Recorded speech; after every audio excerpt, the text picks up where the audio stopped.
President Trump is still at it, hosting a cabinet meeting at the White House, facing intense talks with Iran and a ceasefire deal that is in limbo? That's a question. Investors optimistic as a resolution is coming. Crude oil, below $90 a barrel. And the president is staring down a critical decision: continue pursuing a negotiated deal or resume strikes on Iran and go for a decisive victory. AREN is very much intent. They want very much to make a deal. So far, they haven't gotten there. We're not satisfied with it, but we will be. We will be either that or we'll have to just finish the job. Everything's gone, and they're negotiating on fumes. Their whole economic system is broken down. They thought they were going to outweight me. You know, we'll outweight him. He's got the midterms. I don't care about the midterms. Larry, I watched your show yesterday, as I do every day. I know we all did. Yep. There was General Jack Keane, and then there was former House Speaker Newt Gingrich. Which one of those would you like to discuss, or how do you see this playing out? Well, I think the most important thing is that President Trump's red lines aren't changing. Very important. There has to be an end to all nuclearization. There has to be a transfer of enriched uranium out of Iran into the hands of the United States.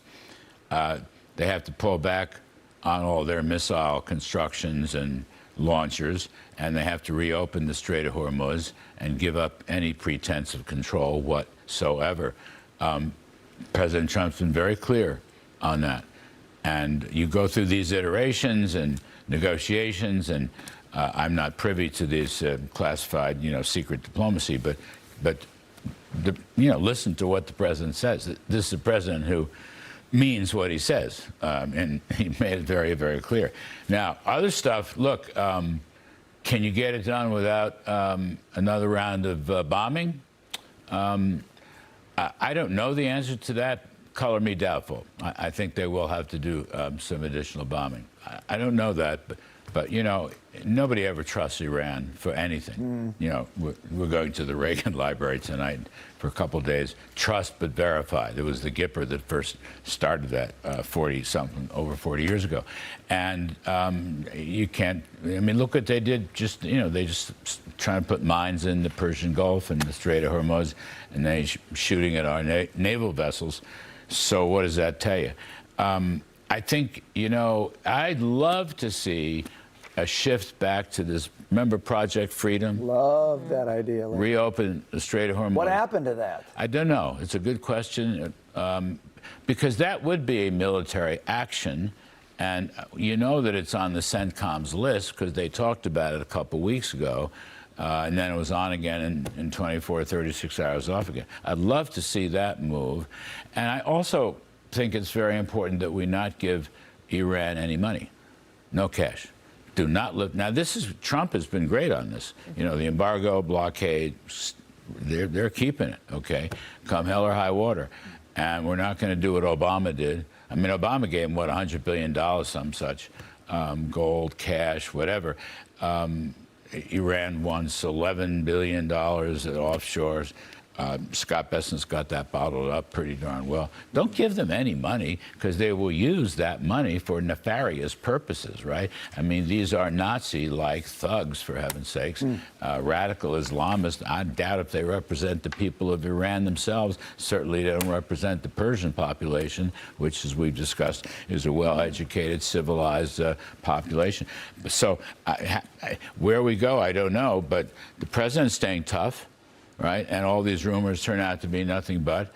If Iran can, make an unconditional surrender, that's where they should be. That's what our goal should be. Can it be done without additional bombing? I have my doubts, but I'm not the military expert. Right. They seem like they're miles and miles away from unconditional surrender. You mentioned the thing.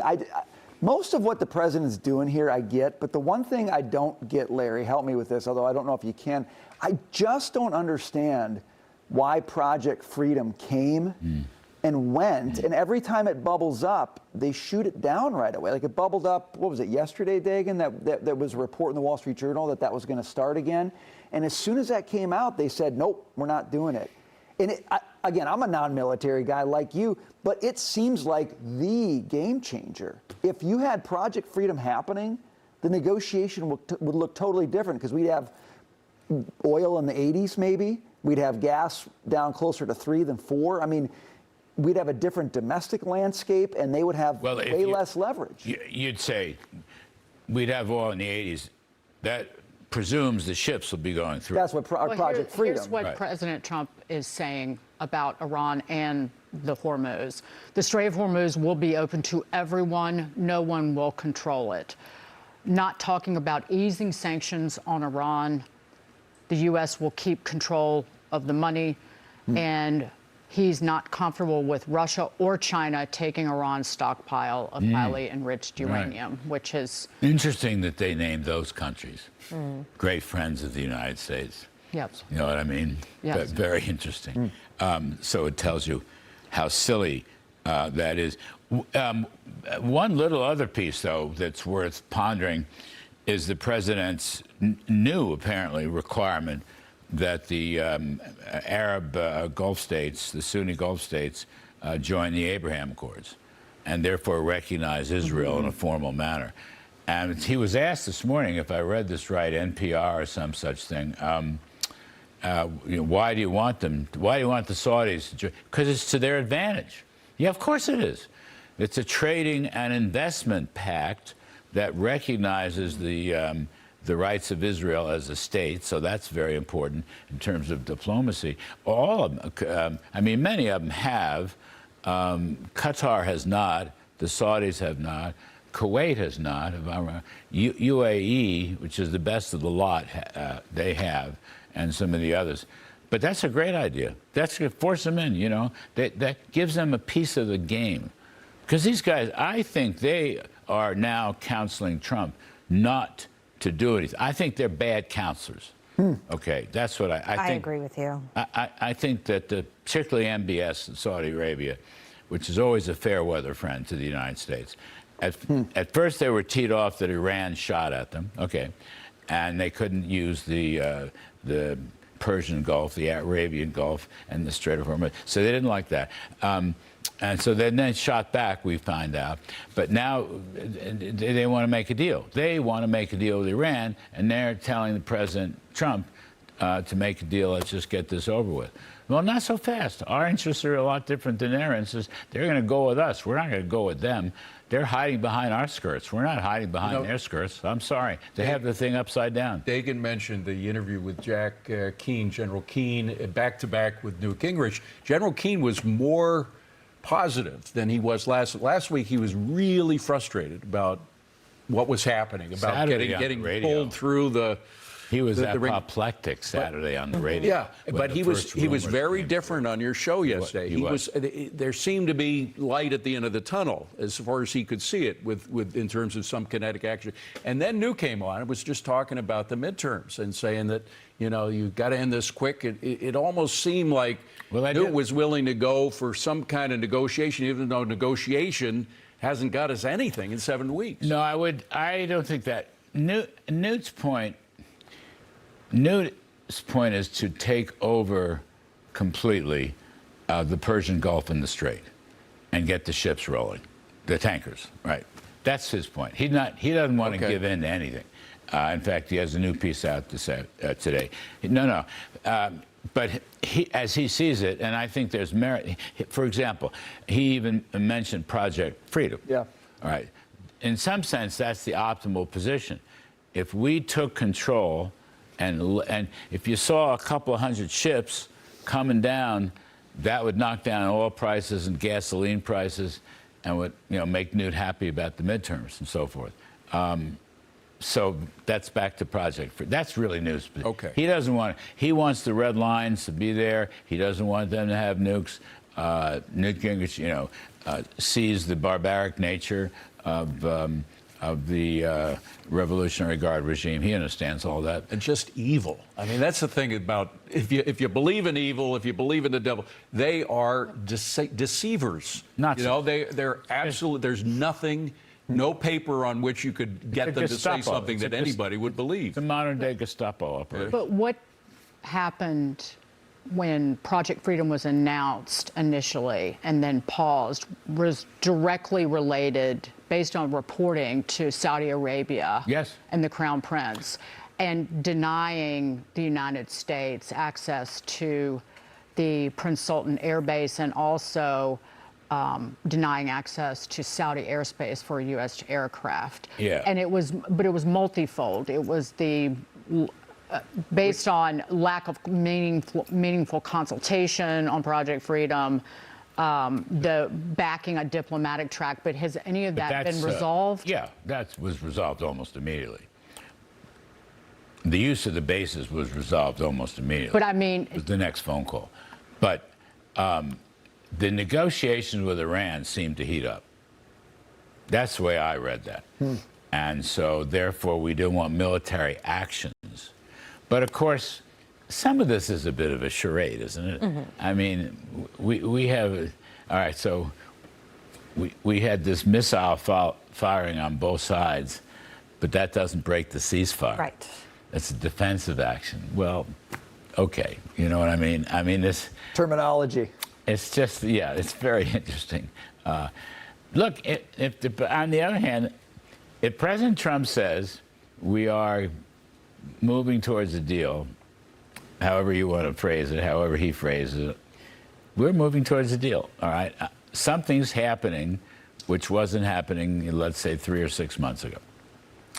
We're not there yet, but it may be, look, consider the possibility that gradually, inch by inch, and it may include bombing, and it may include taking over the total control of the Gulf, we are moving towards a deal. It may be. I mean, I don't know. The markets seem to be saying it. I think the markets are in the inch-by-inch camp.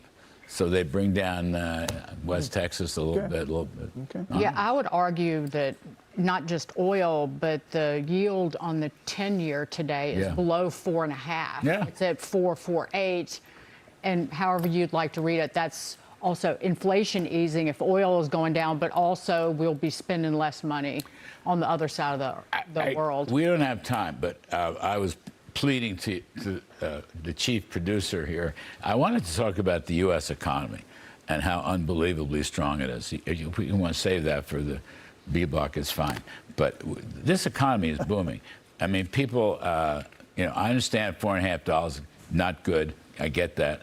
I feel their pain for some people. But the reality is business spending is on a super boom right now, and consumer spending, gasoline prices notwithstanding, consumer spending is booming. You're bigfooting yourself over here, Larry. You got to keep some powder dry for the next segment. Oh, wait, I didn't. If we can do it in the B block, I really. I know about that, Larry. Really, got some stuff. We'll see. It looked really See bad. if it can work in. I mean, you got the Atlanta Fed, 4.3%. Yes. GDP now. Okay, for starters, real consumption, real PCE, 2.9. This is with $4.50 or whatever gasoline, and business capex, 9.5% growth rate. I mean, it's unbelievable. If you didn't have a lousy import number, the first quarter would have been over 3%, came in at 2%, we'll get a revision this week. These are astonishing numbers, and nobody wants to talk about it because everyone wants to be pessimistic because Trump derangement syndrome and the gasoline price. Gasoline, only 3% of the consumer wallet is made with gasoline. I mean, just saying those are the facts. I know people complain, and I get that, but the economy's booming. Well, and that's the bull case on rising yields is that yields are just real. back in line. It's real. With economic Yes. growth. In other words, real yields are going up, right? The return on capital is going up. A year after one big beautiful bill, all this stuff's been kicking in, but nobody wants to talk about it. So I thought it'd be ideal to come on your show and extend the A look block at what just and happened. talk about it. Look at what just happened. Say something. I don't have anything right now. How do you follow that? I'm just listening. How do you follow that? And profits, the mother's milk of stocks and the lifeblood of the economy, profits are booming. And jobs. They're booming. Jobs. Ain't doing bad either. I'm Jobs just are telling beating you. expectations all over the place. Private sector jobs, Yeah. up, up, up. Federal sector jobs, down, down, down. That's How what good we is want. that? Privatization. 100% expensing is being used by every company on the planet, which helps their profits, which helps wages, which helps productivity. Productivity is booming. We're running 3% output per hour, aka productivity, over the last 4 quarters, and unit labor costs, which is the ultimate baseline inflation, 1.2% for the past year. Why doesn't anybody talk about that? Unit That's why we labor bring you on. costs, Unit labor costs. right? That's the The magic elixir. There is nothing more basic based for inflation than that measure. 1.2%. My God, why doesn't anyone want to talk about that? That's why you're here, Larry. Just saying. Good Money job. supply's been growing, though. Money supply has started growing. Got to worry about that, Larry. I got to get some worries in there. Get some worries. But guess what? Okay. Kevin Warsh is running the Fed now. No worries.